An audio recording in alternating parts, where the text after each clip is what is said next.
Hi, my name is Daniel Rowlands, and this is my presentation for the 360 MC module. My idea is, I've given it the title, what's the subject?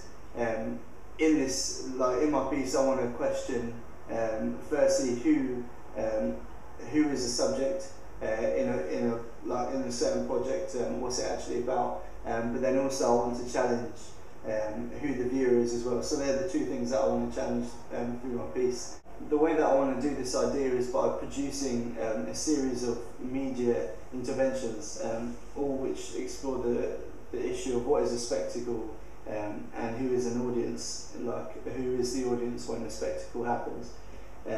This will be done through the form of an installation piece using photography, documentary and short film. Okay, the approach that I want to take on this project is the idea that we're always put on show for other people, for the world to see. The take that I want to take on it is that just by walking down the street, by interacting with people, making friends, and kind of opening up to other people, I see that as a way of is revealing yourself and being put on show to the world. I was mainly inspired by Guy Debord last year because we did him in last term's module, his Society of the Spectacle book. Some people will kind of thrive on it and do wacky things in order to get a bigger fan base in a way, and then other people shy away from it and try and avoid as much human contact as possible. We choose what we want people to see. So then what do we choose for people to see? Because then that will build up their kind of analysis of us. So we can choose what we want other people to see and how we want to be presented. So if we're able to present ourselves in a certain way and so say to people, I'm this kind of person because of the way that I dress or whatever, then where do we get our identity from? Because does that mean we can create our own identity? Or does that, because surely not, surely we get our identity from other things. So I want to explore that as well. Where do we get our identities and our securities from? I don't really want to answer any questions with my piece. I don't want a viewer to come away thinking that I've been trying to say one specific thing, because I reckon the answer, the kind of question that I'm asking is do we react differently around when we know we're being watched, and do we try and present ourselves in certain ways? To me, the answer is surely quite obvious that yeah, we do. What I want to do through my projects is to make the viewer go away just kind of questioning how they live on a day-to-day basis, really, how they react in certain situations. To plant an idea rather than to try and answer any questions. That's what I want to do. To question how they live their lives, not in any kind of preaching, patronising way, but just to kind of question, where is it that you get your securities from, and what do you believe your identity is? There will be probably roughly three parts to it. So some photography, a short film, and then a kind of mini documentary going on, and they'll all work together to create this exhibition. So they'll all be each one as an individual will be talking about something specific for them to then all work together. Ideally, they'll be presented as an exhibition. That's where I reckon they'll be most effective. However, because it will be a kind of photography project and a short film project and a documentary project all going on, I think realistically I would be able to send the photography stuff off as a standalone project, similarly with the short film and documentary. So with that, I mean, the photography, I would try and I'll put it all on a website, but the photography especially is quite easy to show that through a website. And then through a separate exhibition, and then the short film would be able to be sent off to Channel 4, Channel 4 short films, other different competitions going on. For the moment though, because I'm well, in a way, like we're kind of working towards being a professional. But I think for the moment, the main thing would be getting it all on the website and making the website look pretty professional. I've also been looking into galleries around Birmingham and Coventry. I found there quite a lot of those those galleries are up for exhibiting work as well, which isn't. I mean, it's not going to get the biggest audience, but it's still going to get a wide audience.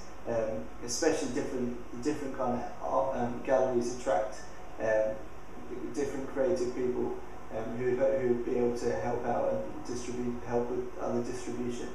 In terms of budgeting, I've been looking at just different things to hire out.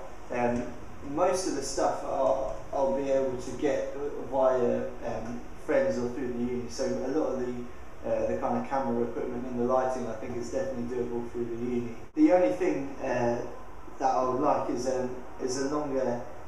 some longer tracks. So I've been looking online for some of those, and they're roughly about to hire some. I think the cheapest I found was about £50 for 24 hours. I know a guy in London who, and I don't just say I know him. He's a good friend who's doing an acting degree, and he's well into doing movement pieces, which is exactly what I want for my short film. I want it to be a kind of movement dance piece, and he's very up for doing it. So for that, I mean, I'll be happy to pay for his train fare and things like that. But he said he's happy to do that for free. But for train fare and letting him sleep here and things like that, that's like £30 to £50 again. I'm doing most of the projects by myself, but I'm very confident with doing that.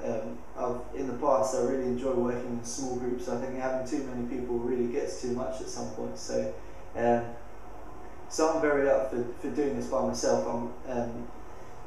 I feel very confident with the stuff that I'm planning, like the pre-production, and then very confident with directing and using cameras, setting up a 3-point lighting system and using all the other equipment like the tracks.